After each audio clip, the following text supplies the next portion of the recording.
अस्सलाम वालेकुम। मैं मुज़म्मिल वान एक बार फिर आपकी खिदमत में हाजिर हूँ इस खबर के साथ कि जहांगीर तरीन साहब जो अपने बेटे के हमरा अली तरीन के हमरा अदालत में पेश हुए, उनके साथ पीटीआई के कुछ अरकान असम्बली भी मौजूद थे।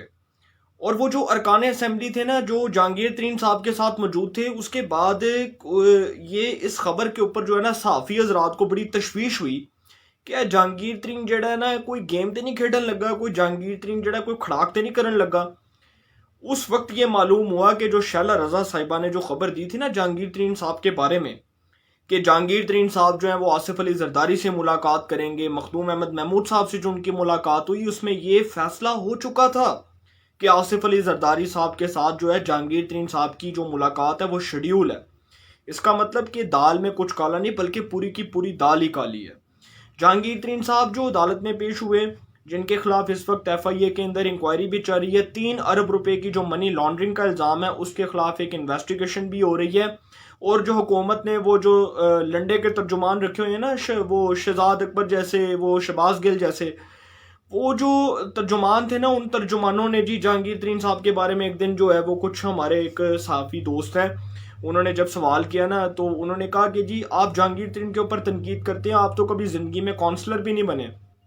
तो वो जो शहजाद अकबर साहब थे ना, उनका कहना था कि अगर यार मैं काउंसलर नहीं बना तो मैं मशीर तो बन गया हूँ ना, मुझे इमरान खान साहब ने एडवाइज़र तो बना दिया ना, वो भी दाखिला का मशीर बना दिया है। तो वो जहांगीर तरीन साहब ने एक दिन ट्वीट करके उनको जो है फिर तनकीद का निशाना बना के कहा कि मेरे पे वो लोग भी तनकीद कर रहे हैं जो सारी ज़िंदगी काउंसलर का इलेक्शन ही लड़े। तो ये जो है ये बड़ी गनीमत है वैसे कि वो लोग भी आज जहांगीर तरीन साहब के ऊपर जो है वो बां बां कर रहे हैं, जो सारी ज़िंदगी जहांगीर तरीन साहब, मैं समझता हूँ कि उनका जो पाकिस्तान तहरीक इंसाफ में एक रोल है उसका कर्ज भी नहीं चुका सकते। तो वो लोग भी जहांगीर तरीन साहब के ऊपर जो है वो तनकीद कर रहे हैं। और ये जो राज था ना, जिस राज को पोशीदा रखा गया था बड़ी देर से, और जहांगीर तरीन साहब ने जब मीडिया के सामने आके बरमला इस बात का इजहार किया कि मैं 1 साल से खामोश हूँ, वो इसलिए क्योंकि मैं इमरान खान की रिस्पेक्ट करता हूँ, मैं उसके साथ चल रहा हूँ, वो एक असूल परस्त सियासतदान है। हालांकि जहांगीर तरीन ने पीटीआई को अभी कोई टारगेट नहीं किया, लेकिन जहांगीर तरीन साहब तैयारियां कर रहे हैं, तैयारी शुरू हो चुकी है कि पाकिस्तान तहरीक इंसाफ को कैसे टारगेट करना है, उसकी टॉप लीडरशिप को कैसे टारगेट करना है, इनके बंदे कैसे तोड़ने हैं, हुकूमत के अंदर से जो है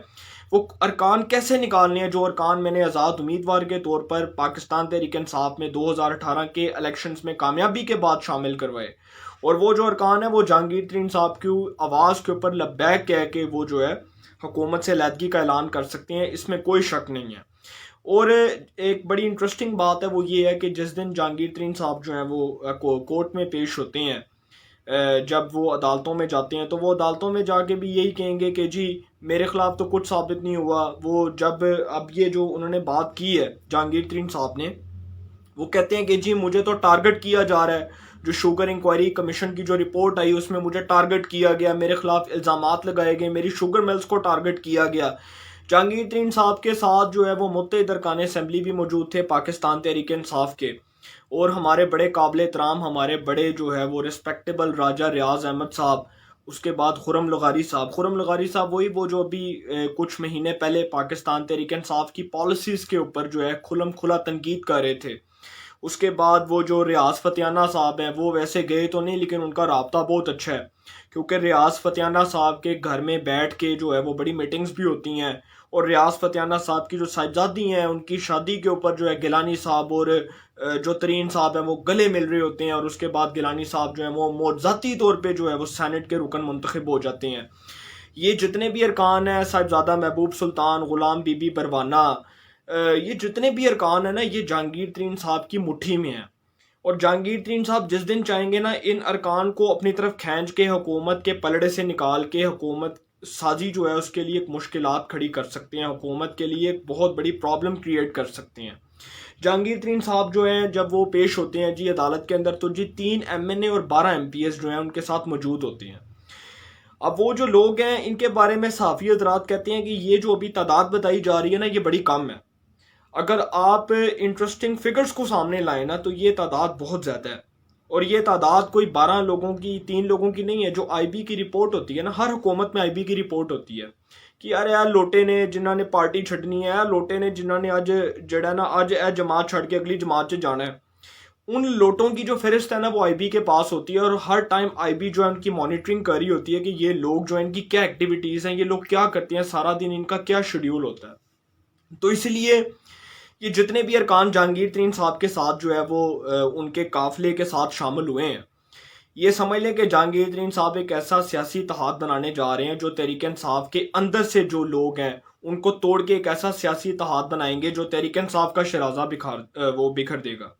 और तहरीक इंसाफ का शराजा इसलिए बिखर सकता है क्योंकि जहांगीर तरीन साहब के खिलाफ जो तहरीक इंसाफ के अंदर एक बहुत जो है वो बहुत ज़्यादा तनकीद हो रही है, और बहुत ज़्यादा तनकीदी पहलू जो हमें देखने को मिला, कुछ वफाकी वज़रा शाह महमूद कुरैशी साहब जैसे, असद उमर साहब जैसे, शरी मिजारी साहिबा जैसे, शफकत महमूद साहब जैसे, जो एक ग्रुप बना हुआ है, उस ग्रुप की जी लॉटरी निकल आई, जहांगीर तरीन खुडे लाइन लग गया, आजम खान को मुबारकबादें पेश की गई। और जहांगीर तरीन साहब के जो इख्तलाफात शुरू हुए थे ना वज़ीर आज़म इमरान खान साहब से, वो इस बेस के ऊपर हुए थे कि जो आजम खान साहब है ना, वज़ीर आज़म इमरान खान साहब के जो प्रिंसिपल सेक्रेटरी हैं, उनकी जो अपॉइंटमेंट थी वो जहांगीर तरीन साहब को पसंद नहीं आई थी। और जहांगीर तरीन साहब ने इस हवाले से अपने तहफ़्फ़ुज़ात का इजहार भी किया था इमरान खान साहब के सामने। अब वो जो आजम खान साहब हैं उनको कुछ बासर हलकों की हमायत भी हासिल है, और बड़े जो स्ट्रॉन्ग किस्म के जो हमारे पाकिस्तान में कुछ हलके हैं ना, वो चाहते थे कि जो आजम खान साहब हैं वो इमरान खान साहब के साथ साथ रहें, क्योंकि आजम खान साहब एक बहुत चालाक आदमी है। और वो चालाक होने के साथ साथ उन्होंने इमरान खान साहब को तड़के लगाए हैं ना, वो तड़के भी इसीलिए लगाए हैं क्योंकि वो चाहते थे कि इमरान खान साहब जो है ना उनके करीब आ जाऊँ और कुर्बतें बढ़ जाएँ, और उसके बाद इमरान खान साहब की खुशामदी करूँगा तो इमरान खान साहब मुझे पसंद करेंगे।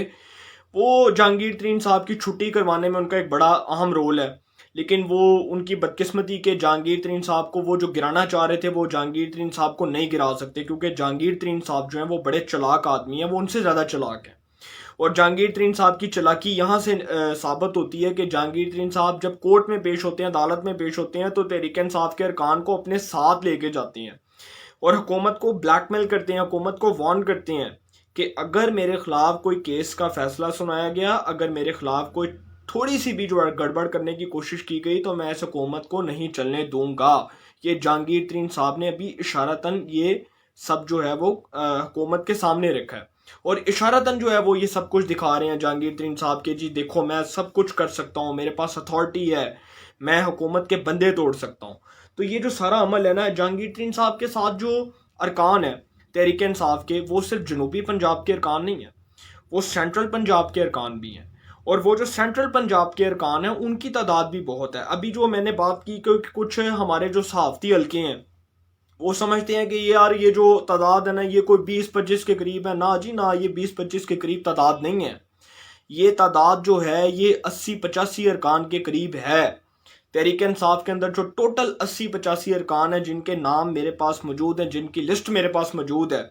और मेरे से ज़्यादा जो है वो आईबी के पास इनके नाम मौजूद है, क्योंकि इंटेलिजेंस ब्यूरो की जो रिपोर्ट होती है ना वो बड़ी ख़तरनाक होती है। तो जे मैं वो इंटेलिजेंस ब्यूरो की खतरनाक रिपोर्ट ਤੁਹਾਡੇ सामने डिस्कस करांगा ना, तो मैं नहीं चाहता कि मेरी ज़ुबान बंद करवाई जाए बाद में। वो बड़ी ख़तरनाक रिपोर्ट है, और वो जो ख़तरनाक रिपोर्ट है उसमें इंकशाफ हुआ है कि बहुत बड़ी तादाद में तहरीक इंसाफ के जो अरकान असम्बली हैं वो जहांगीर तरीन साहब के साथ राब्ते में हैं। जिस दिन ऊपर से ऑर्डर आ गया उस दिन जहांगीर तरीन साहब इस हुकूमत का शराजा टोटली तौर पे जो है जहांगीर तरीन साहब के हाथों इस हुकूमत का शराजा बिखर जाएगा, और ये बड़ी ख़तरनाक जो है वो ख़बर है। अब जहांगीर तरीन साहब जो हैं वो क्या कर रहे हैं, वो जी वो इस वक्त पंजाब को टारगेट कर रहे हैं, और वो पंजाब को बिलखसूस इसलिए टारगेट कर रहे हैं क्योंकि पंजाब के अंदर जो मुस्लिम लीग नून है वो पहले जो है वो ऑलरेडी कह चुकी है कि असी बुजदार नू नहीं हटाना, जो मर्जी कर लो। बुजदार जो मरकजी किरदार है शुगर इंक्वायरी रिपोर्ट का, उसको मुस्लिम लीग नून तो नहीं हटाना चाहती, लेकिन तहरीक इंसाफ के अंदर से आवाज़ें आ रही हैं जहांगीर तरीन साहब के साथ जो है वो अरकान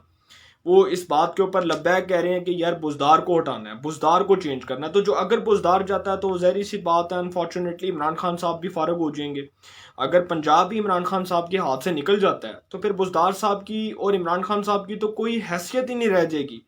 उनकी एज अ चीफ मिनिस्टर, और इमरान खान साहब की as a executive of the nation और as a executive of the ये जो है वो पार्टी, उनकी कोई जो है वो कोई हैसियत नहीं होगी। वो एज अ प्राइम मिनिस्टर जो है वो बेख्तियार हो जाएंगे, क्योंकि जहांगीर तरीन साहब जो इस हुकूमत के लिए दिन रात मेहनत करते रहे, जिन्होंने जलसों के ऊपर पैसा लगाया, इमरान खान साहब को जहाज़ों की सैरें करवाईं,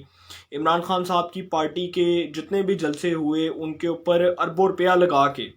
उसके बाद आज़ाद अरकान को तहरीक इंसाफ में शामिल करवाया। तहरीक इंसाफ की कामयाबी के बाद, इलेक्शंस 2018 की कामयाबी के बाद,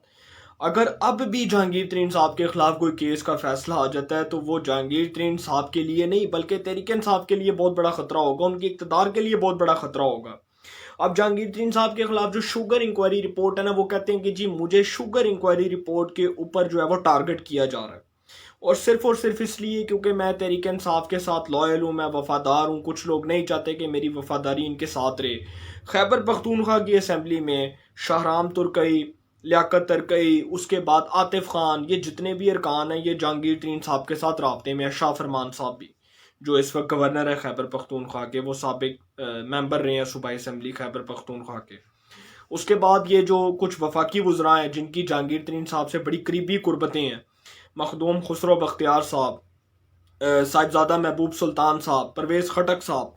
तो ये जितनी भी तहरीक इंसाफ के अंदर जो खलफलिश है ना, वो फॉरवर्ड ब्लॉक के तौर पे नज़र आ रही है। और तहरीक इंसाफ में फॉरवर्ड ब्लॉक वाज़ेह हो चुका है। ये नहीं कहा जा सकता कि तहरीक इंसाफ में कोई फॉरवर्ड ब्लॉक नहीं है। वो जो शाह महमूद कुरैशी साहब को जिन्होंने वो दी थी, शिकस्त दी थी 2018 के इलेक्शंस के अंदर, जो बड़े नौजवान हैं सलमान नईम साहब, वो भी जहांगीर तरीन साहब के साथ मौजूद थे। तो जहांगीर तरीन साहब जो हैं वो इस वक्त टारगेट कर रहे हैं हुक्मरान जमात पाकिस्तान तहरीक इंसाफ को, बड़े जो है वो इम्पोर्टेंट टाइम के अंदर, ऐसे टाइम के अंदर जब तहरीक इंसाफ के ऊपर खुलम खुला तनकीद हो रही है, इनकी पॉलिसीज़ के ऊपर, महंगाई बहुत ज़्यादा है, वज़ीर ख़जाना इस मुल्क में नया आ चुका है, पता नहीं कितने इस मुल्क में वज़ीर ख़जाना इंपोर्ट होंगे। और हमारे मुल्क की बदकिस्मती है कि ये जो हमारी गवर्नमेंट है ना तहरीक इंसाफ की, इसको मैं क्रिटिसाइज़ नहीं कर रहा, ये ऐसी वाहिद हुकूमत है कि जो इम्पोर्ट शुदा वज़ीर ख़जाना जो है इस मुल्क के ऊपर मुसल्लत करती है। ये हमारी वैसे बदकिस्मती है इस कौम की कि हमें अभी तक जो है वो ऐसे वज़ीर ख़जाना नहीं मिले जो दिलेराना फ़ैसले करते हों, जो IMF के चंगल से आज़ाद होकर फ़ैसले करते हों, और जिनके पास कोई ऐसी अथॉरिटी हो कि जो मजबूत फ़ैसले करके मुल्क व कौम के लिए जो है वो मुल्क व कौम के मुस्तकबिल के लिए कोई अच्छी और कोई नेक ख्वाहिशात का इज़हार कर सकें। हमें ऐसे वज़ीर ख़जाना अभी तक नहीं मिले। ये हमारे मुल्क की बदकिस्मती है। और दूसरी बात कि जी जहांगीर तरीन साहब जो हैं, लास्ट बात करूँगा, जहांगीर तरीन साहब जो हैं उनके बारे में मैंने जो बात की है, ये IB की रिपोर्ट बहुत ख़तरनाक है, और इसके जो आफ्टर शॉक्स हैं वो तहरीक इंसाफ के लिए बहुत डैमेजिंग साबित हो सकते हैं। अगर तहरीक इंसाफ ने इसको लाइट लिया